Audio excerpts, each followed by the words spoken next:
요양병원에서 일하는 의사가 남긴 이야기가 큰 화제를 몰고 있습니다. 요양병원에서 진료를 보았었던 할머니에 대한 내용인데 우리 모두의 현재나 미래가 될 수 있다고 생각합니다. 요양병원에서 만난 90세가 넘은 할머니에 대한 기록. 첫인상은 변덕스러운 성질과 초점 없는 눈을 가진 투정이나 부리는 늙은 노인이었습니다.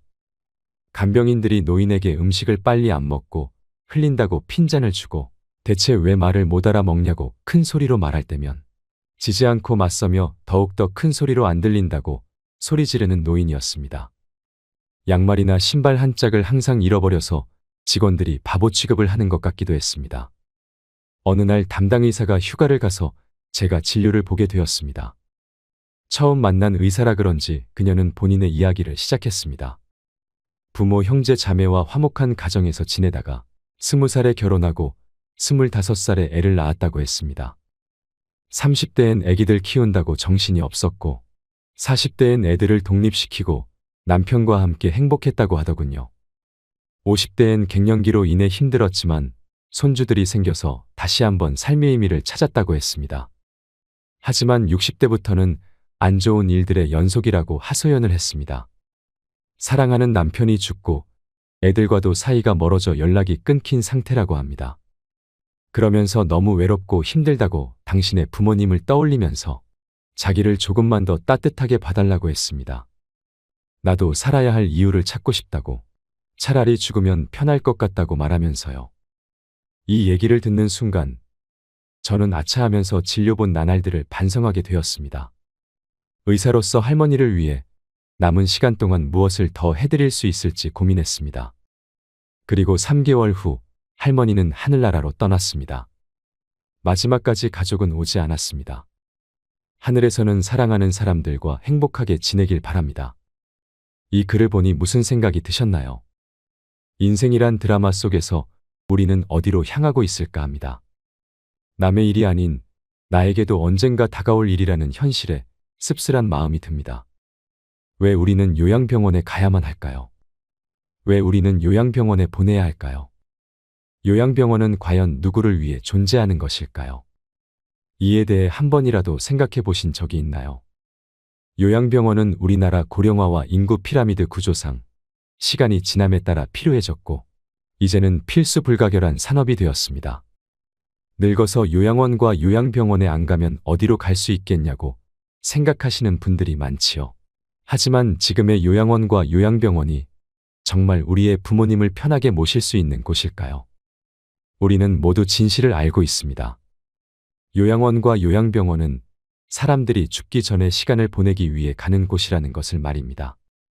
모두가 그런 것은 절대 아니겠지만 늙은 부모가 귀찮아서 돈이면 해결된다는 생각에 요양원과 요양병원으로 보내지는 노부모들이 많아지고 있습니다. 이때 부모님의 슬픈 얼굴을 자세히 들여다보는 자식들이 얼마나 될까요? 물론 현실적인 어려움 때문에 어쩔 수 없어서 애써 외면하고 모른 척하며 가슴이 무너지는 경우가 많을 것입니다. 눈을 마주치지 못하는 자식들 앞에서 부모님은 슬픔을 드러내지 않으려 애쓰고 굳어만 가는 얼굴에 미소를 지으려고 노력합니다. 죽음이 다가온다는 사실만 생각해도 무섭고 두려운데 최대한 티를 내지 않고 자신은 걱정하지 말고 잘 살아라는 부모님의 말씀 한마디에 자식들은 처음엔 마음이 무겁지만 이내 팍팍한 현실에 부딪혀 부모님에 대한 관심이 멀어지고 맙니다. 왜 이런 일들이 비일비재하게 일어날까요? 앞에서도 말씀드렸다시피 우리나라의 인구 고령화와 인구 피라미드 구조 때문입니다. 사람들이 결혼을 많이 하지 않으니 아이도 많이 낳지 않습니다. 또한 결혼을 하고도 아이를 낳지 않는 딩크족도 많이 생기고 있습니다. 결혼하지 않고 부모에게 의지하는 캥거루족도 많지요. 통계적으로 한 가정의 자녀가 1명 미만이라는 충격적인 조사 결과도 있습니다. 이에 반해 노인 인구는 빠르게 증가하고 있습니다. 그래서 지금의 30, 40대들이 20년 후 50대, 60대가 되면 70대, 80대 부모님을 부양해야 합니다. 노인이 노인을 부양해야 하는 그런 상황입니다. 1950년 혹은 그 이전에 태어난 부모님들은 아마 상상도 하기 힘들 정도로 정말 많은 고생을 하셨을 겁니다. 예전에는 이런 요양병원이 많지 않았습니다. 그래서 부모님이 아프면 자식들이 돌봐야 했습니다. 그렇게 몇십 년을 살다 보니 7, 80대가 되어 내 인생을 즐기지도 못하고 본인이 돌봄을 받아야 하는 상황이 오는 것입니다. 지금은 세상이 바뀌고 인식이 바뀌면서 굳이 힘들게 부양하지 않아도 된다고 생각을 하는 사람들도 많아졌습니다. 하지만 실제로 그렇게 하려고 하면 여러 가지 문제가 발생할 수 있기 때문에 쉬운 결정이 아니라는 것은 분명하지요. 그 중에서는 금전적인 문제도 있습니다. 요즘에 많이 보내는 요양병원은 간병비가 장기요양보험이 적용되지 않는다는 사실을 아시나요? 그래서 환자나 간병인이 100% 자비로 부담해야 하는 실정입니다. 예를 들어 6인실에 입원하는 경우 40만 원 정도 들어갑니다. 거기다가 입원 시 본인 부담금도 발생하는데요. 그 액수가 보통 60만 원 정도가 되는데 기저귀 비용 등을 더하면 최소 110만 원 정도는 잡아야 합니다. 쾌적하고 시설이 좋은 곳은 간병비를 80만 원까지도 받습니다. 병원마다 차등이 있지만 110만 원이 최소한의 금액이라는 것입니다. 적자보는 병원은 시설의 질을 높이려고 노력하지 않고 진료비를 높이는 데만 집중하고 있습니다. 그런 곳은 부모님을 보내놓고도 기분이 찜찜합니다. 시설 투자나 서비스 질에 대해서는 방치하고 환자 유치에만 심혈을 기울이는 곳에 입원해 있으면 좋은 게 별로 없습니다. 그래서 가격이 합리적이면서 친절하고 좋은 요양병원을 찾기란 하늘의 별 따기라는 것입니다. 그렇다고 해서 요양원에 보내는 건 더 좋지 않습니다. 가장 큰 문제는 상주하는 의사가 없다는 것입니다. 실제로도 요양원에 입소한 어르신들 중에서는 큰 문제가 있음에도 불구하고 제때 치료를 받지 못하는 경우도 많이 있습니다. 그래서 사회적 문제가 되기도 합니다. 국비 지원이 된다고는 하지만 양질의 서비스를 기대하기는 어렵습니다. 현재 요양원은 인력이 부족하여 혼자서 20명이나 30명을 돌보는 경우가 있다고 합니다. 혼자서 그 많은 환자들을 돌보려니 직원들도 힘이 들겠지요. 상대적으로 지원이 많은 국공립 요양시설은 들어가기도 정말 어렵습니다. 지금 당장 들어가고 싶어도 4년을 기다려야 하는 곳도 있습니다. 요즘은 노인분들이 이런 얘기를 뉴스나 신문으로 많이 접하면서 요양시설에 들어간다는 것 자체를 내가 죽으러 가는구나라고 생각하게 되는데요. 인생의 끝자락에서 모든 것과 이별하면서 자식에게까지 버림받는 느낌을 받는 분들이 많은 것은 이러한 이유 때문입니다. 물론 각자의 사정이 있고 감당하기 힘들기 때문에 시설에 보내는 것은 어쩔 수 없습니다. 하지만 우리는 생각해 봐야 합니다. 아무리 좋은 호텔에 가더라도 집만한 곳은 없습니다. 아무리 돈이 많아서 고급스러운 요양시설에 들어가도 며칠만 있으면 집에 오고 싶을 겁니다. 익숙한 환경에서 가족들과 함께 지내다가 평안한 죽음을 맞이하는 것을 누구나 바랄 것입니다. 이 모든 것이 거부할 수 없는 시대의 흐름이라면 막연하게 걱정만 하기보다는 스스로 원하는 죽음을 준비하고 노년을 보낼 준비를 해야 하지 않을까요? 요양병원과 요양원에 가지 않고 건강한 노후를 보내고 싶다면 3가지를 기억하시기 바랍니다. 첫 번째는 신체적 독립을 하셔야 합니다. 요양원에 가지 않고 다른 사람에게 의존하지 않으려면 육체적으로 독립하는 것이 필요합니다. 건강 수명을 늘리려면 기본적인 체력을 유지하는 것이 매우 중요합니다. 그래서 이를 위해서는 근력 운동은 필수입니다. 나이가 들어감에 따라 걷고 싶어도 걸을 수 없습니다. 누우면 죽고 서면 산다는 말이 있습니다. 최대한 눕지 말고 일어나서 살아야 합니다. 나이가 들면서 근력을 잃는 순간 급격히 노화가 됩니다. 인생 후반기에 갑자기 하반신이 전체적으로 얇아지고 골다공증이 시작될 수 있습니다. 등이나 어깨가 구부러져서 완전히 피지 못합니다. 무릎도 온전히 피지 못하고 구부러진 상태로 굳게 되는데요. 이는 근력이 약해져서 근육이 우리 몸을 지탱해주지 못해서입니다. 증상이 심해지면 팔과 다리에 힘이 빠져서 일상생활을 정상적으로 할 수 없게 됩니다. 노후에 다른 사람에게 의존하지 않고 독립적인 삶을 살려면 근력을 유지하는 것이 그 무엇보다도 중요하다고 할 수 있습니다. 덤벨을 들고 발 뒤꿈치를 올렸다 내리거나 다리를 어깨 너비로 벌리고 서서 스쿼트를 하셔도 좋고 누워서 윗몸 일으키기를 해도 도움이 됩니다. 지금 당장 실천해 보세요. 유산소 운동을 하는 것도 중요합니다. 밖에 나가셔서 걷기와 줄넘기, 수영 및 자전거 타기 등을 해보세요. 몸에 무리가 가지 않는 선에서 나에게 맞는 유산소 운동을 찾아서 꾸준히 해보시길 바랍니다. 굳이 운동 중에 하나를 선택해야 한다면 걷기를 추천합니다.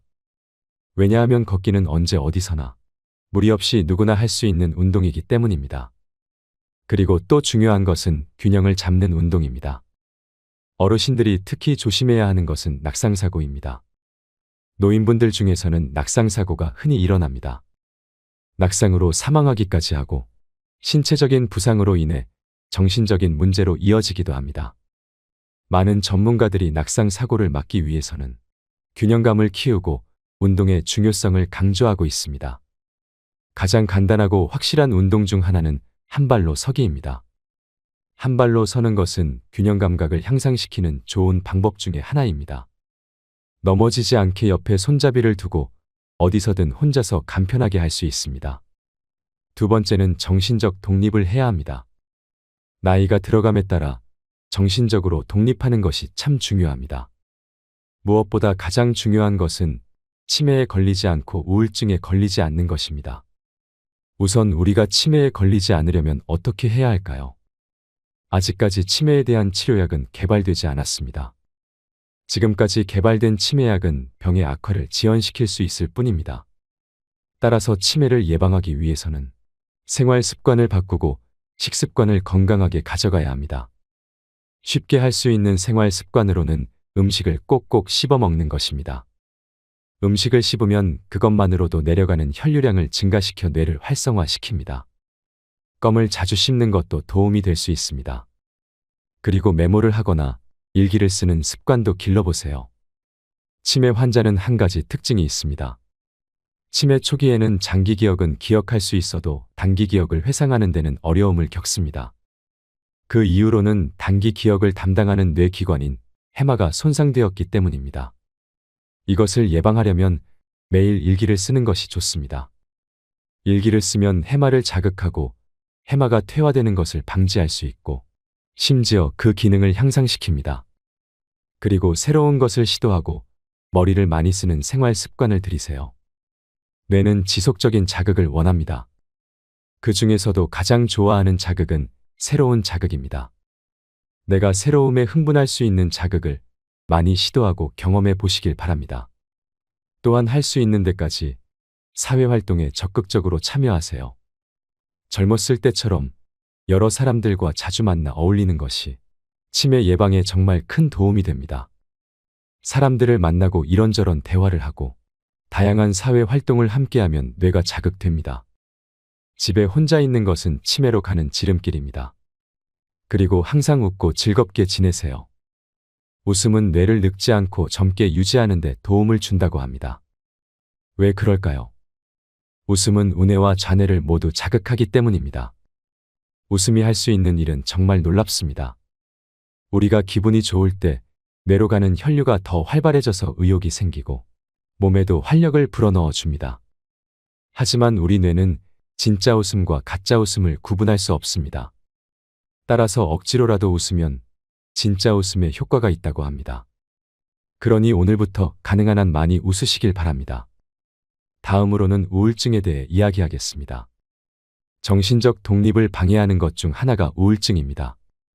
우울증은 치매의 원인이 될 수 있으며 치매 환자에게 우울 증상이 종종 나타나게 되는데요.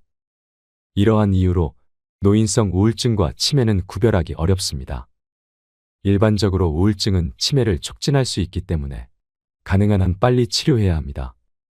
우울증을 예방하려면 비관적이기보다는 긍정적이고 낙관적인 사고방식을 가져야 합니다. 일어나지 않은 일에 대해 걱정하지 말고 과거를 후회하지 마세요. 내게 주어진 현재를 충분히 즐기며 살아가세요. 세 번째는 경제적 독립을 해야 합니다. 우리는 지금껏 경험하지 못한 100세 시대에 살고 있습니다. 따라서 노후의 경제적 자립을 위한 준비를 빠르게 시작해야 합니다. 정년 후에도 제2의 직업이 필요한 시대입니다. 그래서 할 수만 있다면 일을 계속하는 것도 좋습니다. 일을 할 수 있다면 일을 그만두지 마세요. 일을 그만두어도 자신을 계속 발전시키고 새로운 것을 피하지 말고 무엇이든 할 수 있다는 마음가짐으로 배워보세요. 이걸 배워서 뭐해라고 생각하지 마시길 바랍니다.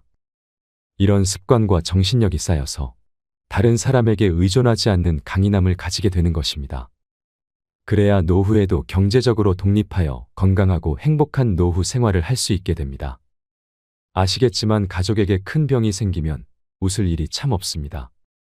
모두가 고통스러워하고 삶 자체가 힘들어지게 됩니다. 우리 주변을 보더라도 병환이 오래가면 경제적 문제로 싸우기 시작합니다. 부모 부양 때문에 싸우는 자식들도 많습니다. 이것을 보는 부모님들은 얼마나 눈물 흘리고 가슴 아플까요? 아무것도 해줄 수 없다면 벙어리 냉가슴을 알아야 할 것입니다. 사람이 늙는 것은 자연스러운 일입니다. 누구도 죽음을 피할 수 없습니다. 하지만 죽음 앞에서 온전한 정신과 육체를 최대한 유지하면 좋겠죠. 기억과의 연결이 완전히 끊어지면 살아있어도 죽은 것이나 마찬가지라고 생각하시는 분들이 많습니다. 그래서 안락사를 도입해야 한다는 목소리도 큽니다. 여러분은 안락사에 대해 어떻게 생각하시나요? 마음대로 움직일 수 없는 상황은 말로 표현할 수 없는 고통이 될 것입니다. 이 고통은 겪지 않고는 모를 정도로 힘들고 아플 것입니다. 지금까지 우리가 노후를 잘 대비해야 하는 이유에 대해서 알아봤습니다. 요양병원 의사가 고백한 이야기 속에서 충격적인 실태와 안타까운 현실에 대해 생각해보고 사회적 합의를 통해 요양병원이나 요양원의 시스템이 개선되길 바랍니다. 늙어서 자식에게 짐이 되지 않는 3가지 방법을 꼭 기억하셔서 행복한 노후를 보내시길 바랍니다. 요양병원에서 일하는 의사가 남긴 이야기가 큰 화제를 몰고 있습니다. 요양병원에서 진료를 보았었던 할머니에 대한 내용인데 우리 모두의 현재나 미래가 될 수 있다고 생각합니다. 요양병원에서 만난 90세가 넘은 할머니에 대한 기록. 첫인상은 변덕스러운 성질과 초점 없는 눈을 가진 투정이나 부리는 늙은 노인이었습니다. 간병인들이 노인에게 음식을 빨리 안 먹고 흘린다고 핀잔을 주고 대체 왜 말을 못 알아먹냐고 큰 소리로 말할 때면 지지 않고 맞서며 더욱더 큰 소리로 안 들린다고 소리 지르는 노인이었습니다. 양말이나 신발 한 짝을 항상 잃어버려서 직원들이 바보 취급을 하는 것 같기도 했습니다. 어느 날 담당 의사가 휴가를 가서 제가 진료를 보게 되었습니다. 처음 만난 의사라 그런지 그녀는 본인의 이야기를 시작했습니다. 부모, 형제, 자매와 화목한 가정에서 지내다가 20살에 결혼하고 25살에 애를 낳았다고 했습니다. 30대엔 애기들 키운다고 정신이 없었고 40대엔 애들을 독립시키고 남편과 함께 행복했다고 하더군요. 50대엔 갱년기로 인해 힘들었지만 손주들이 생겨서 다시 한번 삶의 의미를 찾았다고 했습니다. 하지만 60대부터는 안 좋은 일들의 연속이라고 하소연을 했습니다. 사랑하는 남편이 죽고 애들과도 사이가 멀어져 연락이 끊긴 상태라고 합니다. 그러면서 너무 외롭고 힘들다고 당신의 부모님을 떠올리면서 자기를 조금만 더 따뜻하게 봐달라고 했습니다. 나도 살아야 할 이유를 찾고 싶다고, 차라리 죽으면 편할 것 같다고 말하면서요. 이 얘기를 듣는 순간 저는 아차하면서 진료본 나날들을 반성하게 되었습니다. 의사로서 할머니를 위해 남은 시간 동안 무엇을 더 해드릴 수 있을지 고민했습니다. 그리고 3개월 후 할머니는 하늘나라로 떠났습니다. 마지막까지 가족은 오지 않았습니다. 하늘에서는 사랑하는 사람들과 행복하게 지내길 바랍니다. 이 글을 보니 무슨 생각이 드셨나요? 인생이란 드라마 속에서 우리는 어디로 향하고 있을까 합니다. 남의 일이 아닌 나에게도 언젠가 다가올 일이라는 현실에 씁쓸한 마음이 듭니다. 왜 우리는 요양병원에 가야만 할까요? 왜 우리는 요양병원에 보내야 할까요? 요양병원은 과연 누구를 위해 존재하는 것일까요? 이에 대해 한 번이라도 생각해 보신 적이 있나요? 요양병원은 우리나라 고령화와 인구 피라미드 구조상 시간이 지남에 따라 필요해졌고 이제는 필수 불가결한 산업이 되었습니다. 늙어서 요양원과 요양병원에 안 가면 어디로 갈 수 있겠냐고 생각하시는 분들이 많지요. 하지만 지금의 요양원과 요양병원이 정말 우리의 부모님을 편하게 모실 수 있는 곳일까요? 우리는 모두 진실을 알고 있습니다. 요양원과 요양병원은 사람들이 죽기 전에 시간을 보내기 위해 가는 곳이라는 것을 말입니다. 모두가 그런 것은 절대 아니겠지만 늙은 부모가 귀찮아서 돈이면 해결된다는 생각에 요양원과 요양병원으로 보내지는 노부모들이 많아지고 있습니다. 이때 부모님의 슬픈 얼굴을 자세히 들여다보는 자식들이 얼마나 될까요? 물론 현실적인 어려움 때문에 어쩔 수 없어서 애써 외면하고 모른 척하며 가슴이 무너지는 경우가 많을 것입니다. 눈을 마주치지 못하는 자식들 앞에서 부모님은 슬픔을 드러내지 않으려 애쓰고 굳어만 가는 얼굴에 미소를 지으려고 노력합니다. 죽음이 다가온다는 사실만 생각해도 무섭고 두려운데 최대한 티를 내지 않고 자신은 걱정하지 말고 잘 살아라는 부모님의 말씀 한마디에 자식들은 처음엔 마음이 무겁지만 이내 팍팍한 현실에 부딪혀 부모님에 대한 관심이 멀어지고 맙니다. 왜 이런 일들이 비일비재하게 일어날까요? 앞에서도 말씀드렸다시피 우리나라의 인구 고령화와 인구 피라미드 구조 때문입니다. 사람들이 결혼을 많이 하지 않으니 아이도 많이 낳지 않습니다. 또한 결혼을 하고도 아이를 낳지 않는 딩크족도 많이 생기고 있습니다. 결혼하지 않고 부모에게 의지하는 캥거루족도 많지요. 통계적으로 한 가정의 자녀가 1명 미만이라는 충격적인 조사 결과도 있습니다. 이에 반해 노인 인구는 빠르게 증가하고 있습니다. 그래서 지금의 30, 40대들이 20년 후 50대, 60대가 되면 70대, 80대 부모님을 부양해야 합니다. 노인이 노인을 부양해야 하는 그런 상황입니다. 1950년 혹은 그 이전에 태어난 부모님들은 아마 상상도 하기 힘들 정도로 정말 많은 고생을 하셨을 겁니다. 예전에는 이런 요양병원이 많지 않았습니다. 그래서 부모님이 아프면 자식들이 돌봐야 했습니다. 그렇게 몇십 년을 살다 보니 7, 80대가 되어 내 인생을 즐기지도 못하고 본인이 돌봄을 받아야 하는 상황이 오는 것입니다. 지금은 세상이 바뀌고 인식이 바뀌면서 굳이 힘들게 부양하지 않아도 된다고 생각을 하는 사람들도 많아졌습니다. 하지만 실제로 그렇게 하려고 하면 여러 가지 문제가 발생할 수 있기 때문에 쉬운 결정이 아니라는 것은 분명하지요. 그 중에서는 금전적인 문제도 있습니다. 요즘에 많이 보내는 요양병원은 간병비가 장기요양보험이 적용되지 않는다는 사실을 아시나요? 그래서 환자나 간병인이 100% 자비로 부담해야 하는 실정입니다. 예를 들어 6인실에 입원하는 경우 40만 원 정도 들어갑니다. 거기다가 입원 시 본인 부담금도 발생하는데요. 그 액수가 보통 60만 원 정도가 되는데 기저귀 비용 등을 더하면 최소 110만 원 정도는 잡아야 합니다. 쾌적하고 시설이 좋은 곳은 간병비를 80만 원까지도 받습니다. 병원마다 차등이 있지만 110만 원이 최소한의 금액이라는 것입니다. 적자 보는 병원은 시설의 질을 높이려고 노력하지 않고 진료비를 높이는 데만 집중하고 있습니다. 그런 곳은 부모님을 보내놓고도 기분이 찜찜합니다. 시설 투자나 서비스 질에 대해서는 방치하고 환자 유치에만 심혈을 기울이는 곳에 입원해 있으면 좋은 게 별로 없습니다. 그래서 가격이 합리적이면서 친절하고 좋은 요양병원을 찾기란 하늘의 별 따기라는 것입니다. 그렇다고 해서 요양원에 보내는 건 더 좋지 않습니다. 가장 큰 문제는 상주하는 의사가 없다는 것입니다. 실제로도 요양원에 입소한 어르신들 중에서는 큰 문제가 있음에도 불구하고 제때 치료를 받지 못하는 경우도 많이 있습니다. 그래서 사회적 문제가 되기도 합니다. 국비 지원이 된다고는 하지만 양질의 서비스를 기대하기는 어렵습니다. 현재 요양원은 인력이 부족하여 혼자서 20명이나 30명을 돌보는 경우가 있다고 합니다. 혼자서 그 많은 환자들을 돌보려니 직원들도 힘이 들겠지요. 상대적으로 지원이 많은 국공립 요양시설은 들어가기도 정말 어렵습니다. 지금 당장 들어가고 싶어도 4년을 기다려야 하는 곳도 있습니다. 요즘은 노인분들이 이런 얘기를 뉴스나 신문으로 많이 접하면서 요양시설에 들어간다는 것 자체를 내가 죽으러 가는구나라고 생각하게 되는데요. 인생의 끝자락에서 모든 것과 이별하면서 자식에게까지 버림받는 느낌을 받는 분들이 많은 것은 이러한 이유 때문입니다.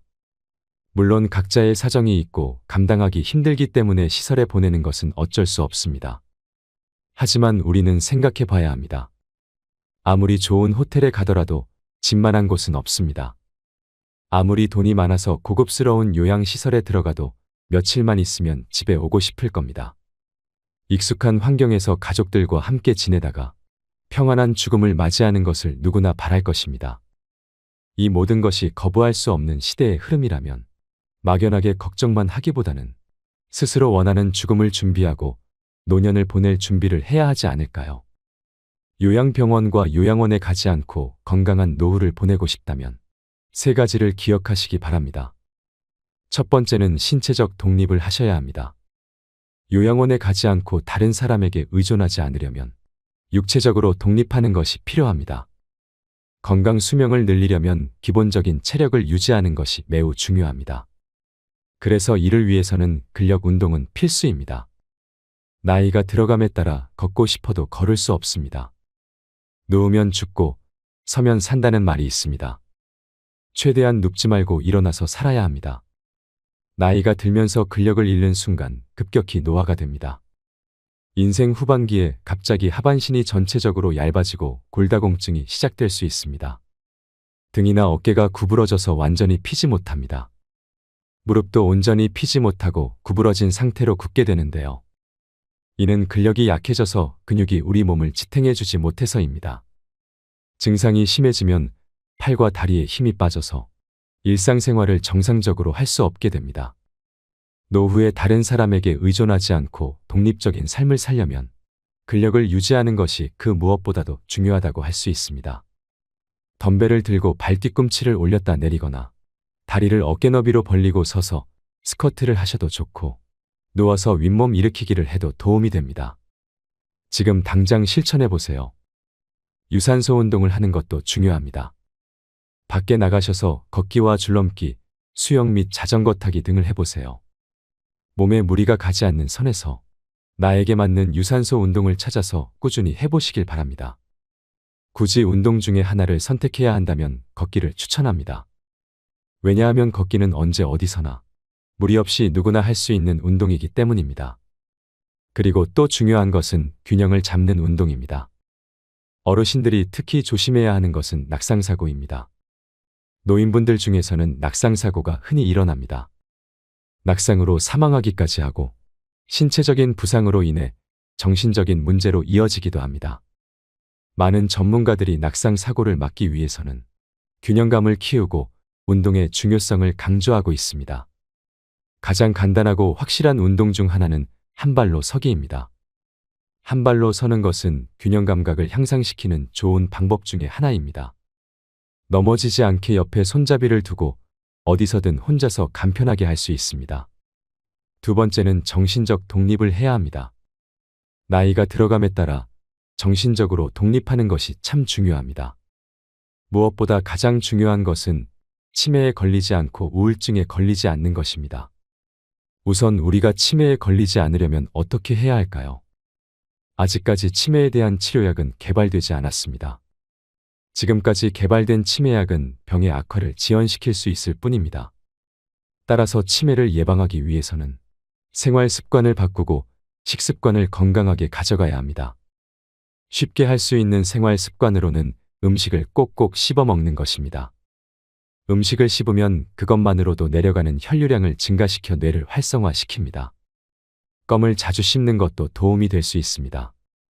그리고 메모를 하거나 일기를 쓰는 습관도 길러보세요. 치매 환자는 한 가지 특징이 있습니다. 치매 초기에는 장기 기억은 기억할 수 있어도 단기 기억을 회상하는 데는 어려움을 겪습니다. 그 이유로는 단기 기억을 담당하는 뇌기관인 해마가 손상되었기 때문입니다. 이것을 예방하려면 매일 일기를 쓰는 것이 좋습니다. 일기를 쓰면 해마를 자극하고 해마가 퇴화되는 것을 방지할 수 있고 심지어 그 기능을 향상시킵니다. 그리고 새로운 것을 시도하고 머리를 많이 쓰는 생활 습관을 들이세요.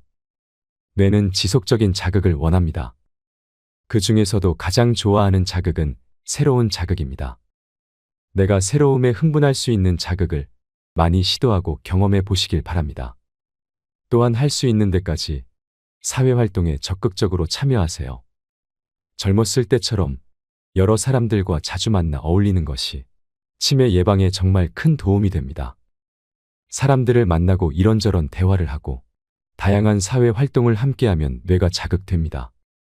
집에 혼자 있는 것은 치매로 가는 지름길입니다. 그리고 항상 웃고 즐겁게 지내세요. 웃음은 뇌를 늙지 않고 젊게 유지하는 데 도움을 준다고 합니다. 왜 그럴까요? 웃음은 우뇌와 좌뇌를 모두 자극하기 때문입니다. 웃음이 할 수 있는 일은 정말 놀랍습니다.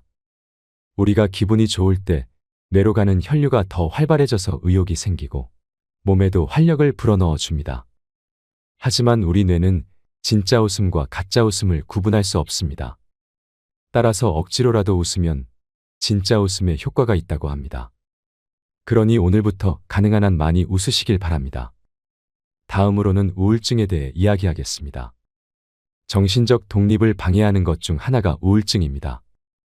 우울증은 치매의 원인이 될 수 있으며 치매 환자에게 우울 증상이 종종 나타나게 되는데요.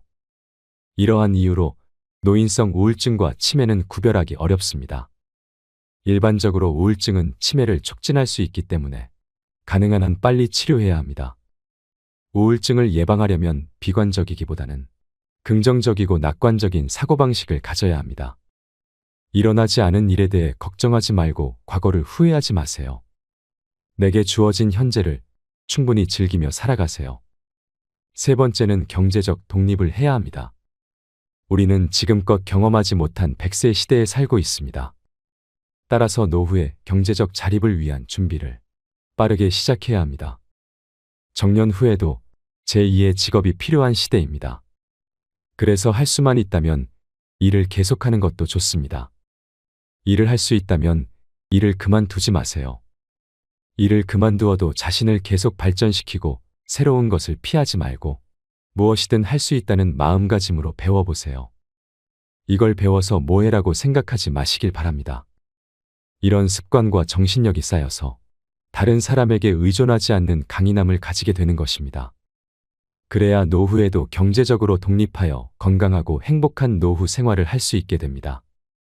아시겠지만 가족에게 큰 병이 생기면 웃을 일이 참 없습니다. 모두가 고통스러워하고 삶 자체가 힘들어지게 됩니다. 우리 주변을 보더라도 병환이 오래가면 경제적 문제로 싸우기 시작합니다. 부모 부양 때문에 싸우는 자식들도 많습니다. 이것을 보는 부모님들은 얼마나 눈물 흘리고 가슴 아플까요? 아무것도 해줄 수 없다면 벙어리 냉가슴을 알아야 할 것입니다. 사람이 늙는 것은 자연스러운 일입니다. 누구도 죽음을 피할 수 없습니다. 하지만 죽음 앞에서 온전한 정신과 육체를 최대한 유지하면 좋겠죠. 기억과의 연결이 완전히 끊어지면 살아있어도 죽은 것이나 마찬가지라고 생각하시는 분들이 많습니다. 그래서 안락사를 도입해야 한다는 목소리도 큽니다. 여러분은 안락사에 대해 어떻게 생각하시나요?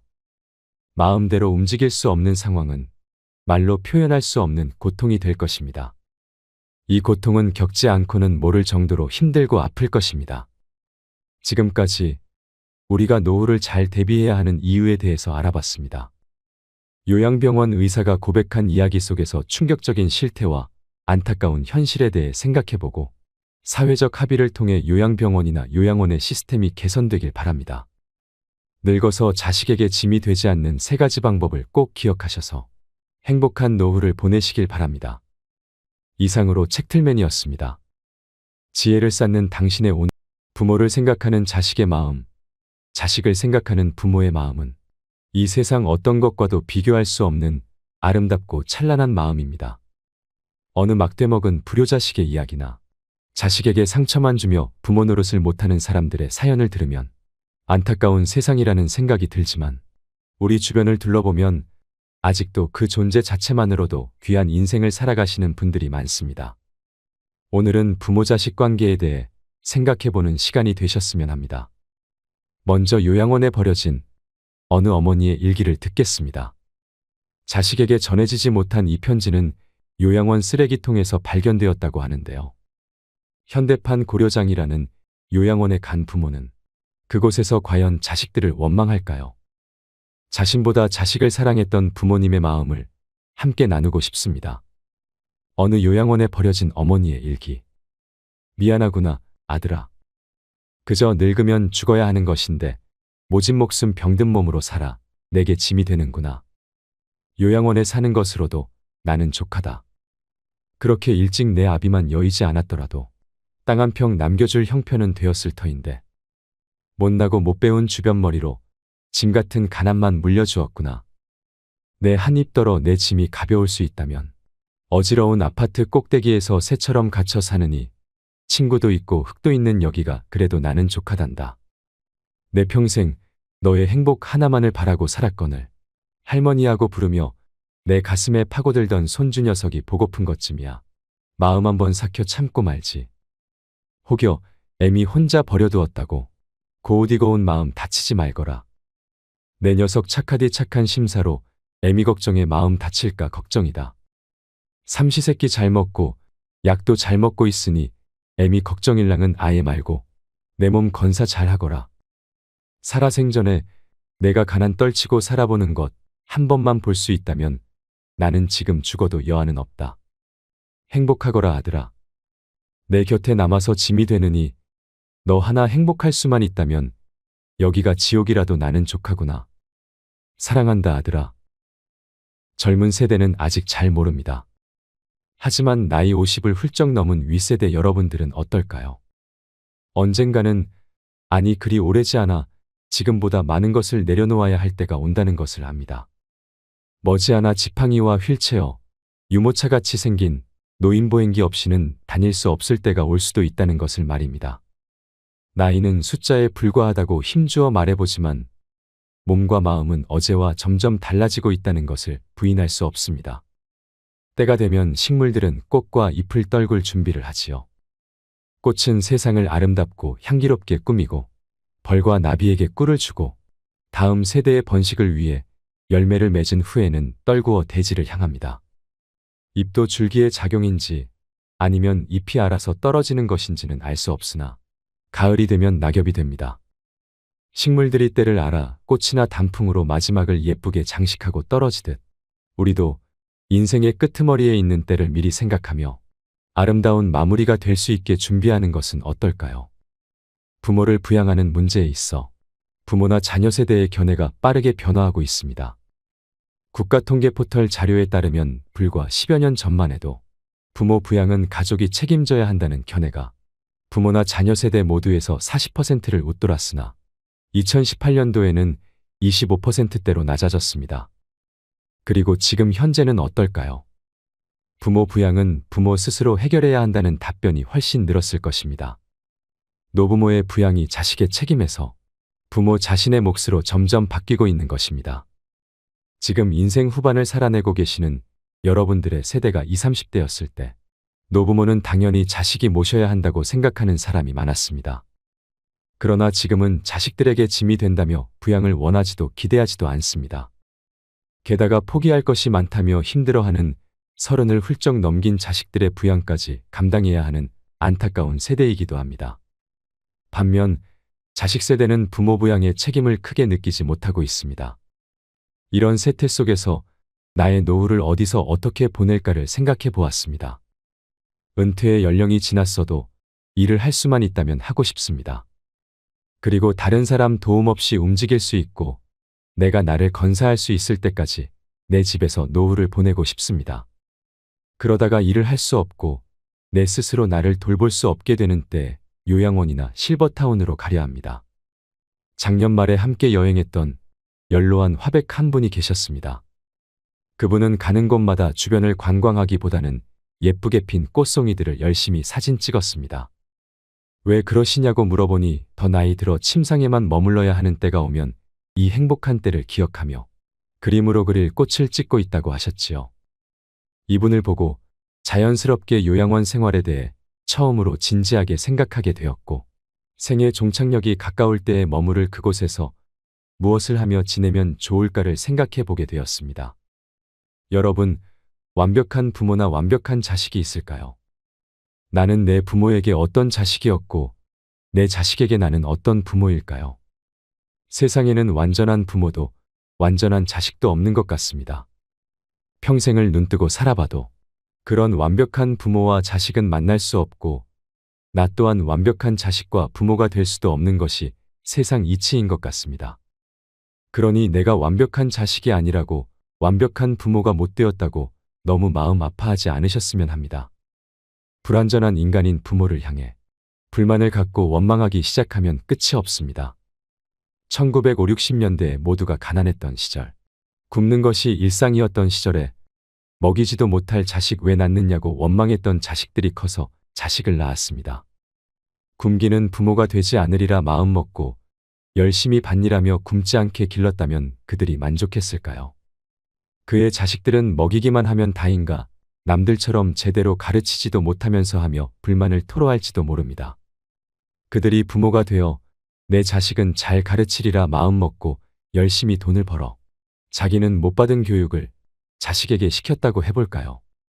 그러나 그들은 공부하라는 소리만 했지 언제 우리와 함께 했느냐고 말할지도 모릅니다. 요즘 아이를 기르는 젊은 부부들 중에는 부모가 공부하라는 강요만 했지 위로와 공감을 받은 경험이 없었기에 자신들도 자식 교육을 어떻게 해야 할지 몰라 너무 힘들다며 부모를 탓하는 경우를 보았습니다. 부모가 되고 나이가 들다 보면 어린 시절에 부모에게 불효했던 것을 뒤늦게 깨닫고 마음 아파합니다. 아무리 후회만 남는 것이 인생이라지만 세상 만사 빈손으로 와서 빈손으로 가는 것을 원망하고 탓한다고 달라지는 것이 있을까요? 여러분, 눈을 감고 한번 생각해 보세요. 내 앞에 있는 그 사람을 이해하고자 마음먹으면 이해 못할 것도 없습니다.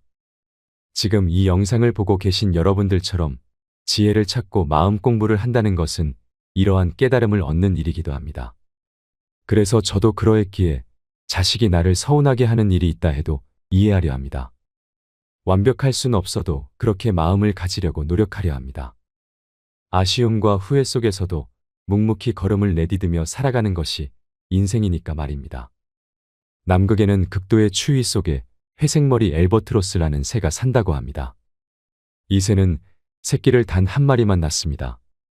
그리고 거친 바람 속에서 새끼를 품어 기르지요.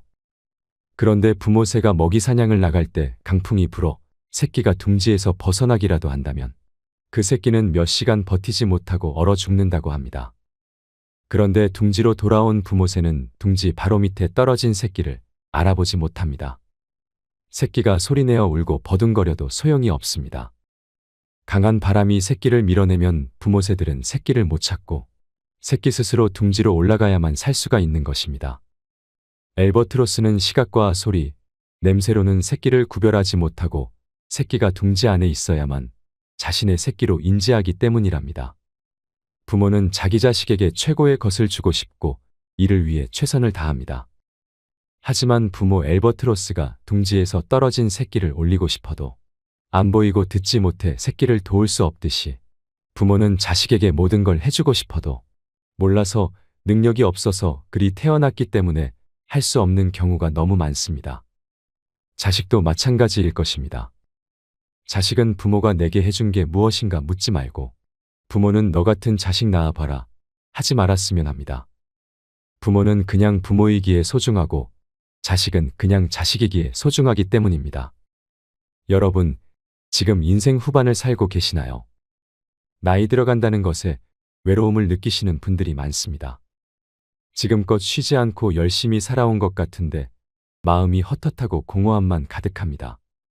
자식들이 장성해서 독립하고 이 정도면 되었다 할 때에도 문득 섭섭함이 밀려올 때도 있을 것입니다. 자식들은 부모의 마음을 모른다고 합니다. 늙은 부모와 젊은 자식은 생각이 다르다고 하지요. 이 간극을 지금 얼마나 느끼고 계신가요? 부모는 끼니 때마다 자식 걱정을 하지만 자식은 도움이 필요할 때마다 부모 생각을 하고 부모는 장성한 자식 결혼 걱정을 하지만 자식은 부모 장래 걱정을 한다고 말하는 분들도 있습니다. 젊어서는 인생이 긴 것으로 생각되지만 늙어서 살아온 날들을 돌아보면 아무것도 아니더라 말씀하시면서 말이죠.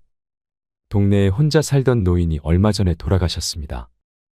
자식들은 서울에 살고 재작년 가을에 아내는 세상을 먼저 떠나 자식들과 함께 서울 산다는 것도 쉽지 않아 혼자 사시던 노인, 팔순이 넘으신 할아버지였습니다. 노인이 남긴 유품 중에는 메이커 운동화 2켤레, 오리털 잠바 2벌, 모두 다 새 것이었습니다. 장례식에 다녀온 사람들은 하나같이 아껴서 못하려고 하더랍니다.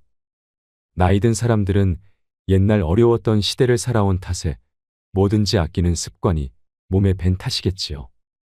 자식들이 생일 선물로 사준 메이커 운동화, 오리털 잠바, 그것이 뭐가 아깝다고 아끼고 아껴. 평소에는 시장에서 산 비메이커 운동화에 오래된 잠바 차림으로 운동도 다니던 노인이었는데 아껴서 못하려고 장례식장에 다녀온 사람들은 아쉬워했습니다. 모르는 소리 말아요. 그 노인 못 사는 작은 아들이 평택인가 그쪽에 사는데 결혼도 못하고 막일로 살아가고 어쩌다 고향집에 오면 헌잠바 차림에 헌운동화를 신고 왔는데 아마 그 아들 주려고 아껴둔 것일 거라고 노인의 친구분은 말씀하셨습니다. 부모의 마음은 항상 못 사는 자식들 생각뿐인데 그랬던 분이 돌아가시면 사람들은 마음이 아파 혀를 찹니다. 부모 속 썩히는 자식놈들도 많은 세상인데 살아생전 자식들이 사준 좋은 신발, 좋은 옷을 입고라도 살지. 죽은 노인이 안타까워하는 소리랍니다. 그런데 이렇게 장례식에 온 사람들도 안타까워하는데 자식들의 마음은 어떨까요? 자식들은 부모의 마음을 정말 모를까요? 그렇게 돌아가신 부모님을 보며 얼마나 가슴이 아플까요? 저는 그렇게 생각합니다. 나중에 남겨질 자식들을 위해서라도 여러분들이 정말 행복한 인생을 살다가 누리다가 가셔야 한다고 말이죠. 자식이 맛있는 거 사주면 미안해하지 말고 더 맛있게 먹고, 자식이 자그만 선물 사주면 왜 샀냐 하지 말고 더 잘 쓰고, 나중에 네 명이 다 하고 나서도 우리 자식들이 우리 부모님 그래도 정말 그때 좋아하셨었는데 라며 떠올릴 수 있는 추억 하나름 안겨주시는 건 어떨까요? 못해드린 미안함과 죄송함으로 자책하는 것보다 지금 이 순간 사랑하는 이들과 꿈같은 여행한다고 생각하시면서 행복한 하루하루를 보내셨으면 좋겠습니다. 돈이 많지 않아도 괜찮습니다. 제가 중학교 때 부모님과 약수터 뒷산에 놀러 간 적이 있었습니다. 주머니에는 동전 몇 개뿐이었지요. 그 동전으로 자판기에 있는 200원짜리 코코아를 뽑아서 나눠 먹었는데 그때 부모님께서 행복해 하시던 모습이 아주 선합니다. 부모님이 자식이 행복하길 바라듯 자식도 부모님이 행복하길 바란답니다. 우리 모두 행복했으면 좋겠습니다. 작고 소소한 기쁨을 마음껏 누리면서 사세요. 마지막으로 어떤 부모가 자식에게 남긴 편지를 함께 들으시면 좋겠습니다. 요양원에 나를 보낼 자식들에게. 가족들은 요양원 생활을 하겠다는 내 생각에 반대할지도 모른다. 그러나 대부분의 우리 세대들이 그리 생각하는 것처럼 나도 가족들의 짐이 되고 싶지 않다. 그렇게 해야 내 마음이 편할 것 같다. 그래서 몸은 가라앉아도 정신이 양호하다면 내 스스로 요양원을 찾을 것이다. 하지만 알츠하이머병 등으로 그런 판단조차 할 수 없는 때가 온다면 그때 나를 요양원으로 보내라고 이 글을 통해 부탁하련다. 얘들아, 나의 머리가 나와 너희들을 내 기억에서 밀어낸다면 그때는 꼭 나를 요양원으로 보내다오. 우리 엄마는 그림 그리기를 좋아하니 펜과 종이를 늘 마련해 주세요. 낙지는 못 드세요. 내가 좋아하는 것과 싫어하는 것을 그곳 사람들에게 미리 알려주렴. 간간히 내게 찾아와서 너희를 보게 해다오. 낯선 사람 보듯 누구세요 하더라도 내 마음속 깊은 어딘가에서 너희를 알아보고 기뻐할지 모른단다. 행복했던 시절 이야기를 들려주거나 사진을 보여주렴. 비록 내가 먼 곳으로 눈을 돌린다 해도 내 영혼 어딘가에서 알아보고 즐거워할 것이다. 사랑하는 내 자식들아, 미안해하지 말아라. 엄마는 너희들 덕분에 충분히 행복했다. 이 글을 보니 어떤 마음이 드시나요? 저도 나중에 자식들에게 이런 편지를 써줄 날이 오겠지요. 마음을 비워야 행복하다는 말이 있습니다. 술잔은 비워야 채워지게 마련이고 마음은 비워야 행복해지게 마련입니다. 사랑은 자주 표현을 해야 깊은 맛이 나고 이별은 짧을수록 아픔의 상처가 줄어들게 마련입니다. 사랑은 보듬을수록 뜨겁고 행복해지고 이별은 보듬을수록 아프게 마련이며 행복은 기뻐할수록 커지게 마련이고 불행은 불행하다고 느낄수록 슬프게 마련입니다. 기쁨은 나눌수록 2배로 커지고 슬픔은 나눌수록 절반으로 줄어들며 사랑은 받은 사람보다 사랑을 주는 사람이 더 행복하게 마련입니다. 아파서 흘리는 눈물은 무쇠처럼 무겁고 좋아서 흘리는 눈물은 바람처럼 가벼우며 슬퍼서 흘리는 눈물은 얼음처럼 차갑고 기뻐서 흘리는 눈물은 불꽃처럼 뜨겁게 마련입니다. 욕심은 부릴수록 불행이 늘어나고 욕심을 줄일수록 행복이 늘어납니다. 나를 비우면 행복이 찾아오게 되고 나를 채우면 불행이 찾아오게 되며 내가 나를 높이면 총알이 날아오고 내가 나를 낮추면 칼끝도 무뎌지게 마련입니다. 인생을 살다 보면 좋은 날만 있을까요?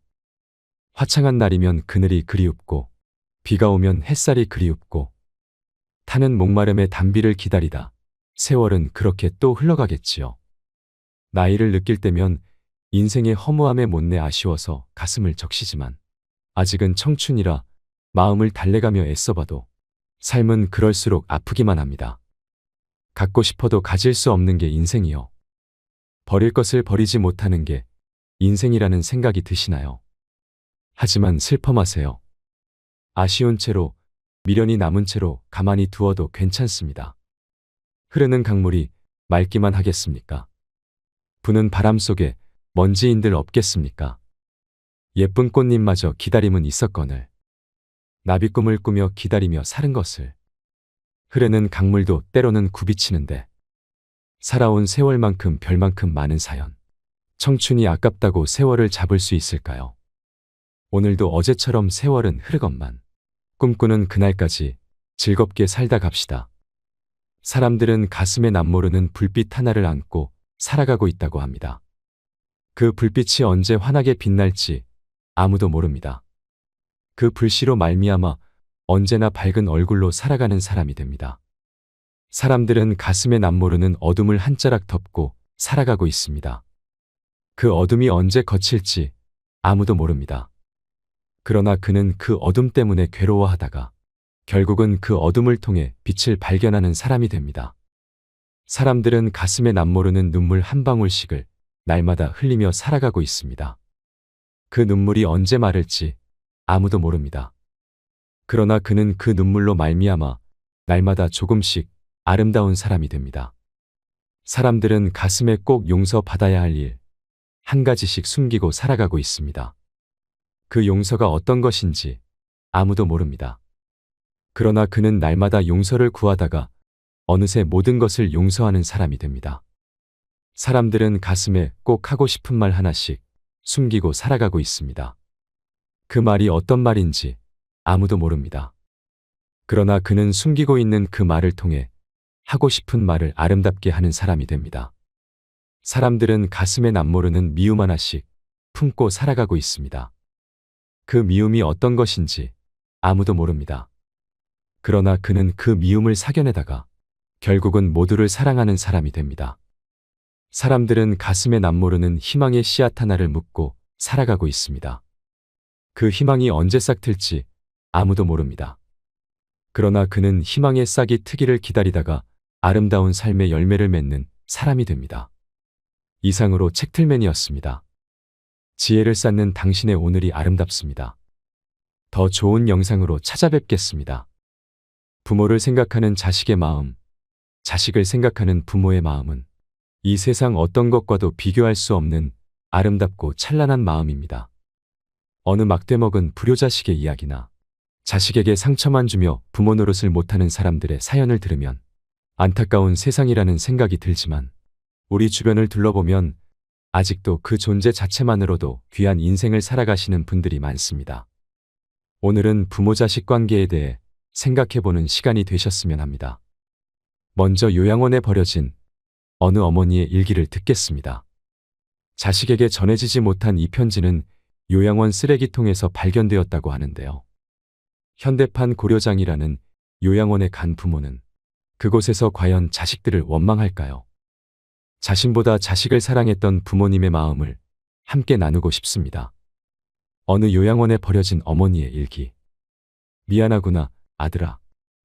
그저 늙으면 죽어야 하는 것인데 모진 목숨 병든 몸으로 살아 내게 짐이 되는구나. 요양원에 사는 것으로도 나는 족하다. 그렇게 일찍 내 아비만 여의지 않았더라도 땅 한 평 남겨줄 형편은 되었을 터인데 못나고 못 배운 주변머리로 짐 같은 가난만 물려주었구나. 내 한 입 떨어 내 짐이 가벼울 수 있다면 어지러운 아파트 꼭대기에서 새처럼 갇혀 사느니 친구도 있고 흙도 있는 여기가 그래도 나는 족하단다.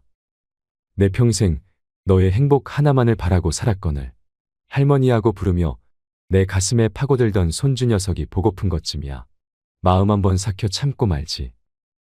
혹여 애미 혼자 버려두었다고 고우디고 온 마음 다치지 말거라. 내 녀석 착하디 착한 심사로 애미 걱정에 마음 다칠까 걱정이다. 삼시세끼 잘 먹고 약도 잘 먹고 있으니 애미 걱정일랑은 아예 말고 내 몸 건사 잘 하거라. 살아생전에 내가 가난 떨치고 살아보는 것 한 번만 볼 수 있다면 나는 지금 죽어도 여한은 없다. 행복하거라 아들아.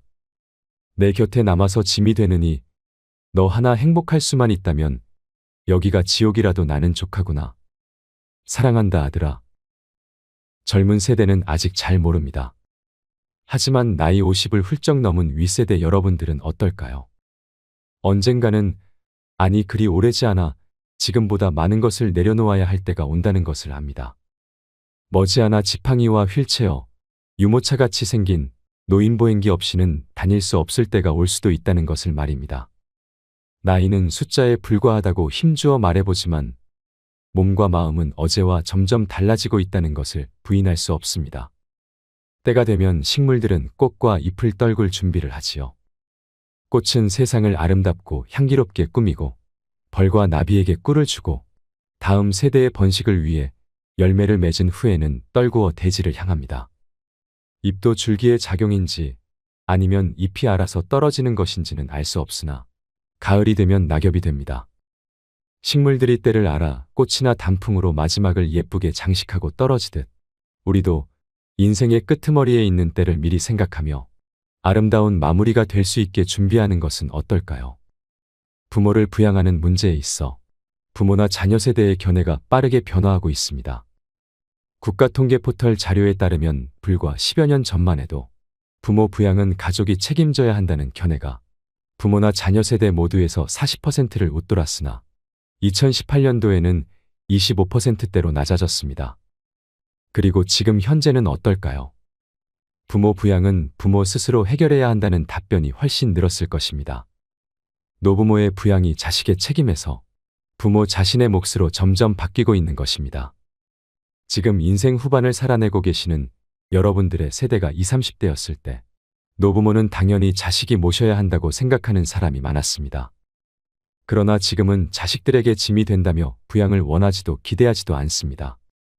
게다가 포기할 것이 많다며 힘들어하는 30을 훌쩍 넘긴 자식들의 부양까지 감당해야 하는 안타까운 세대이기도 합니다. 반면 자식 세대는 부모 부양의 책임을 크게 느끼지 못하고 있습니다. 이런 세태 속에서 나의 노후를 어디서 어떻게 보낼까를 생각해 보았습니다. 은퇴의 연령이 지났어도 일을 할 수만 있다면 하고 싶습니다. 그리고 다른 사람 도움 없이 움직일 수 있고 내가 나를 건사할 수 있을 때까지 내 집에서 노후를 보내고 싶습니다. 그러다가 일을 할 수 없고 내 스스로 나를 돌볼 수 없게 되는 때 요양원이나 실버타운으로 가려 합니다. 작년 말에 함께 여행했던 연로한 화백 한 분이 계셨습니다. 그분은 가는 곳마다 주변을 관광하기보다는 예쁘게 핀 꽃송이들을 열심히 사진 찍었습니다. 왜 그러시냐고 물어보니 더 나이 들어 침상에만 머물러야 하는 때가 오면 이 행복한 때를 기억하며 그림으로 그릴 꽃을 찍고 있다고 하셨지요. 이분을 보고 자연스럽게 요양원 생활에 대해 처음으로 진지하게 생각하게 되었고 생애 종착역이 가까울 때에 머무를 그곳에서 무엇을 하며 지내면 좋을까를 생각해 보게 되었습니다. 여러분, 완벽한 부모나 완벽한 자식이 있을까요? 나는 내 부모에게 어떤 자식이었고 내 자식에게 나는 어떤 부모일까요? 세상에는 완전한 부모도 완전한 자식도 없는 것 같습니다. 평생을 눈뜨고 살아봐도 그런 완벽한 부모와 자식은 만날 수 없고 나 또한 완벽한 자식과 부모가 될 수도 없는 것이 세상 이치인 것 같습니다. 그러니 내가 완벽한 자식이 아니라고 완벽한 부모가 못 되었다고 너무 마음 아파하지 않으셨으면 합니다. 불완전한 인간인 부모를 향해 불만을 갖고 원망하기 시작하면 끝이 없습니다. 1950, 60년대에 모두가 가난했던 시절, 굶는 것이 일상이었던 시절에 먹이지도 못할 자식 왜 낳느냐고 원망했던 자식들이 커서 자식을 낳았습니다. 굶기는 부모가 되지 않으리라 마음먹고 열심히 밭일하며 굶지 않게 길렀다면 그들이 만족했을까요? 그의 자식들은 먹이기만 하면 다인가 남들처럼 제대로 가르치지도 못하면서 하며 불만을 토로할지도 모릅니다. 그들이 부모가 되어 내 자식은 잘 가르치리라 마음먹고 열심히 돈을 벌어 자기는 못 받은 교육을 자식에게 시켰다고 해볼까요?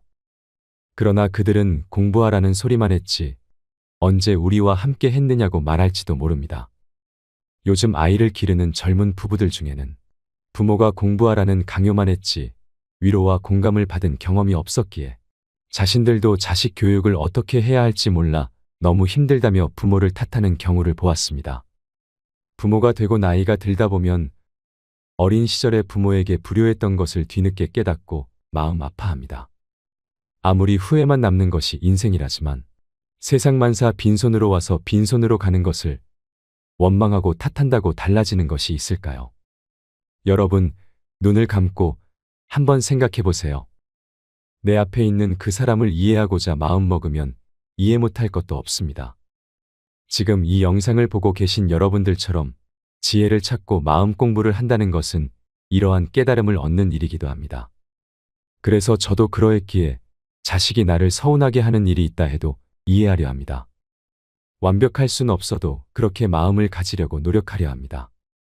아쉬움과 후회 속에서도 묵묵히 걸음을 내디디며 살아가는 것이 인생이니까 말입니다. 남극에는 극도의 추위 속에 회색머리 엘버트로스라는 새가 산다고 합니다.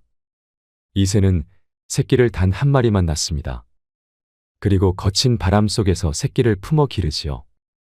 그런데 부모 새가 먹이 사냥을 나갈 때 강풍이 불어 새끼가 둥지에서 벗어나기라도 한다면 그 새끼는 몇 시간 버티지 못하고 얼어 죽는다고 합니다. 그런데 둥지로 돌아온 부모 새는 둥지 바로 밑에 떨어진 새끼를 알아보지 못합니다. 새끼가 소리내어 울고 버둥거려도 소용이 없습니다. 강한 바람이 새끼를 밀어내면 부모 새들은 새끼를 못 찾고 새끼 스스로 둥지로 올라가야만 살 수가 있는 것입니다. 엘버트로스는 시각과 소리, 냄새로는 새끼를 구별하지 못하고 새끼가 둥지 안에 있어야만 자신의 새끼로 인지하기 때문이랍니다. 부모는 자기 자식에게 최고의 것을 주고 싶고 이를 위해 최선을 다합니다. 하지만 부모 엘버트로스가 둥지에서 떨어진 새끼를 올리고 싶어도 안 보이고 듣지 못해 새끼를 도울 수 없듯이 부모는 자식에게 모든 걸 해주고 싶어도 몰라서 능력이 없어서 그리 태어났기 때문에 할 수 없는 경우가 너무 많습니다. 자식도 마찬가지일 것입니다. 자식은 부모가 내게 해준 게 무엇인가 묻지 말고 부모는 너 같은 자식 낳아봐라 하지 말았으면 합니다. 부모는 그냥 부모이기에 소중하고 자식은 그냥 자식이기에 소중하기 때문입니다. 여러분, 지금 인생 후반을 살고 계시나요? 나이 들어간다는 것에 외로움을 느끼시는 분들이 많습니다. 지금껏 쉬지 않고 열심히 살아온 것 같은데 마음이 헛헛하고 공허함만 가득합니다. 자식들이 장성해서 독립하고 이 정도면 되었다 할 때에도 문득 섭섭함이 밀려올 때도 있을 것입니다. 자식들은 부모의 마음을 모른다고 합니다. 늙은 부모와 젊은 자식은 생각이 다르다고 하지요. 이 간극을 지금 얼마나 느끼고 계신가요? 부모는 끼니 때마다 자식 걱정을 하지만 자식은 도움이 필요할 때마다 부모 생각을 하고 부모는 장성한 자식 결혼 걱정을 하지만 자식은 부모 장래 걱정을 한다고 말하는 분들도 있습니다. 젊어서는 인생이 긴 것으로 생각되지만 늙어서 살아온 날들을 돌아보면 아무것도 아니더라 말씀하시면서 말이죠. 동네에 혼자 살던 노인이 얼마 전에 돌아가셨습니다. 자식들은 서울에 살고 재작년 가을에 아내는 세상을 먼저 떠나 자식들과 함께 서울 산다는 것도 쉽지 않아 혼자 사시던 노인, 팔순이 넘으신 할아버지였습니다. 노인이 남긴 유품 중에는 메이커 운동화 2켤레, 오리털 잠바 2벌, 모두 다 새 것이었습니다. 장례식에 다녀온 사람들은 하나같이 아껴서 못하려고 하더랍니다. 나이 든 사람들은 옛날 어려웠던 시대를 살아온 탓에 뭐든지 아끼는 습관이 몸에 밴 탓이겠지요. 자식들이 생일 선물로 사준 메이커 운동화, 오리털 잠바, 그것이 뭐가 아깝다고 아끼고 아껴. 평소에는 시장에서 산 비메이커 운동화에 오래된 잠바 차림으로 운동도 다니던 노인이었는데 아껴서 못하려고 장례식장에 다녀온 사람들은 아쉬워했습니다. 모르는 소리 말아요. 그 노인 못 사는 작은 아들이 평택인가 그쪽에 사는데 결혼도 못하고 막일로 살아가고 어쩌다 고향집에 오면 헌잠바 차림에 헌은 동화를 신고 왔는데 아마 그 아들 주려고 아껴둔 것일 거라고 노인의 친구분은 말씀하셨습니다. 부모의 마음은 항상 못 사는 자식들 생각뿐인데 그랬던 분이 돌아가시면 사람들은 마음이 아파 혀를 찹니다. 부모 속 썩히는 자식놈들도 많은 세상인데 살아생전 자식들이 사준 좋은 신발, 좋은 옷을 입고라도 살지. 죽은 노인이 안타까워하는 소리랍니다. 그런데 이렇게 장례식에 온 사람들도 안타까워하는데 자식들의 마음은 어떨까요? 자식들은 부모의 마음을 정말 모를까요? 그렇게 돌아가신 부모님을 보며 얼마나 가슴이 아플까요? 저는 그렇게 생각합니다. 나중에 남겨질 자식들을 위해서라도 여러분들이 정말 행복한 인생을 살다가 누리다가 가셔야 한다고 말이죠.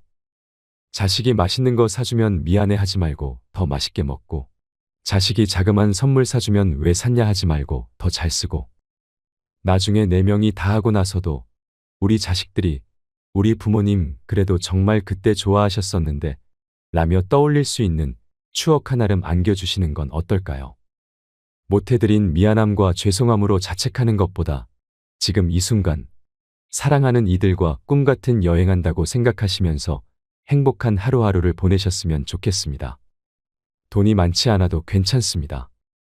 제가 중학교 때 부모님과 약수터 뒷산에 놀러 간 적이 있었습니다. 주머니에는 동전 몇 개뿐이었지요.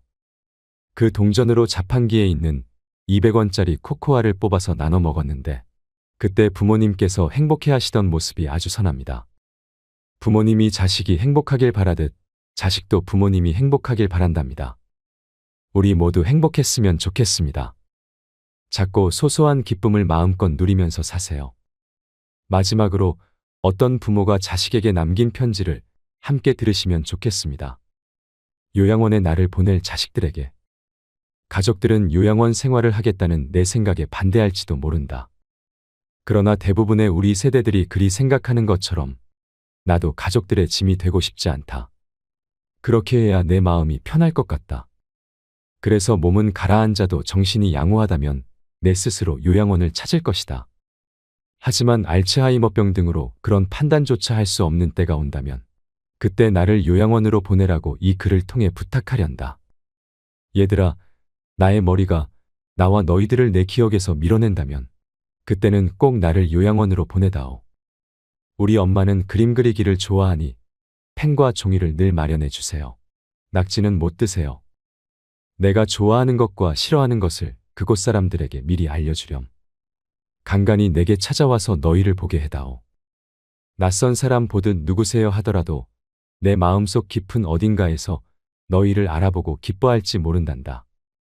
행복했던 시절 이야기를 들려주거나 사진을 보여주렴. 비록 내가 먼 곳으로 눈을 돌린다 해도 내 영혼 어딘가에서 알아보고 즐거워할 것이다. 사랑하는 내 자식들아, 미안해하지 말아라. 엄마는 너희들 덕분에 충분히 행복했다. 이 글을 보니 어떤 마음이 드시나요? 저도 나중에 자식들에게 이런 편지를 써줄 날이 오겠지요. 마음을 비워야 행복하다는 말이 있습니다. 술잔은 비워야 채워지게 마련이고 마음은 비워야 행복해지게 마련입니다. 사랑은 자주 표현을 해야 깊은 맛이 나고 이별은 짧을수록 아픔의 상처가 줄어들게 마련입니다. 사랑은 보듬을수록 뜨겁고 행복해지고 이별은 보듬을수록 아프게 마련이며 행복은 기뻐할수록 커지게 마련이고 불행은 불행하다고 느낄수록 슬프게 마련입니다. 기쁨은 나눌수록 2배로 커지고 슬픔은 나눌수록 절반으로 줄어들며 사랑은 받은 사람보다 사랑을 주는 사람이 더 행복하게 마련입니다. 아파서 흘리는 눈물은 무쇠처럼 무겁고 좋아서 흘리는 눈물은 바람처럼 가벼우며 슬퍼서 흘리는 눈물은 얼음처럼 차갑고 기뻐서 흘리는 눈물은 불꽃처럼 뜨겁게 마련입니다. 욕심은 부릴수록 불행이 늘어나고 욕심을 줄일수록 행복이 늘어납니다. 나를 비우면 행복이 찾아오게 되고 나를 채우면 불행이 찾아오게 되며 내가 나를 높이면 총알이 날아오고 내가 나를 낮추면 칼끝도 무뎌지게 마련입니다. 인생을 살다 보면 좋은 날만 있을까요? 화창한 날이면 그늘이 그리웁고, 비가 오면 햇살이 그리웁고, 타는 목마름의 단비를 기다리다 세월은 그렇게 또 흘러가겠지요. 나이를 느낄 때면 인생의 허무함에 못내 아쉬워서 가슴을 적시지만, 아직은 청춘이라 마음을 달래가며 애써봐도 삶은 그럴수록 아프기만 합니다. 갖고 싶어도 가질 수 없는 게 인생이요. 버릴 것을 버리지 못하는 게 인생이라는 생각이 드시나요? 하지만 슬퍼 마세요. 아쉬운 채로, 미련이 남은 채로 가만히 두어도 괜찮습니다. 흐르는 강물이 맑기만 하겠습니까? 부는 바람 속에 먼지인들 없겠습니까? 예쁜 꽃잎마저 기다림은 있었거늘. 나비 꿈을 꾸며 기다리며 사는 것을. 흐르는 강물도 때로는 굽이치는데, 살아온 세월만큼 별만큼 많은 사연. 청춘이 아깝다고 세월을 잡을 수 있을까요? 오늘도 어제처럼 세월은 흐르건만 꿈꾸는 그날까지 즐겁게 살다 갑시다. 사람들은 가슴에 남모르는 불빛 하나를 안고 살아가고 있다고 합니다. 그 불빛이 언제 환하게 빛날지 아무도 모릅니다. 그 불씨로 말미암아 언제나 밝은 얼굴로 살아가는 사람이 됩니다. 사람들은 가슴에 남모르는 어둠을 한 자락 덮고 살아가고 있습니다. 그 어둠이 언제 거칠지 아무도 모릅니다. 그러나 그는 그 어둠 때문에 괴로워하다가 결국은 그 어둠을 통해 빛을 발견하는 사람이 됩니다. 사람들은 가슴에 남모르는 눈물 한 방울씩을 날마다 흘리며 살아가고 있습니다. 그 눈물이 언제 마를지 아무도 모릅니다. 그러나 그는 그 눈물로 말미암아 날마다 조금씩 아름다운 사람이 됩니다. 사람들은 가슴에 꼭 용서받아야 할 일, 한 가지씩 숨기고 살아가고 있습니다. 그 용서가 어떤 것인지 아무도 모릅니다. 그러나 그는 날마다 용서를 구하다가 어느새 모든 것을 용서하는 사람이 됩니다. 사람들은 가슴에 꼭 하고 싶은 말 하나씩 숨기고 살아가고 있습니다. 그 말이 어떤 말인지 아무도 모릅니다. 그러나 그는 숨기고 있는 그 말을 통해 하고 싶은 말을 아름답게 하는 사람이 됩니다. 사람들은 가슴에 남모르는 미움 하나씩 품고 살아가고 있습니다. 그 미움이 어떤 것인지 아무도 모릅니다. 그러나 그는 그 미움을 사겨내다가 결국은 모두를 사랑하는 사람이 됩니다. 사람들은 가슴에 남모르는 희망의 씨앗 하나를 묻고 살아가고 있습니다. 그 희망이 언제 싹 틀지 아무도 모릅니다. 그러나 그는 희망의 싹이 트기를 기다리다가 아름다운 삶의 열매를 맺는 사람이 됩니다. 이상으로 책틀맨이었습니다. 지혜를 쌓는 당신의 오늘이 아름답습니다. 더 좋은 영상으로 찾아뵙겠습니다.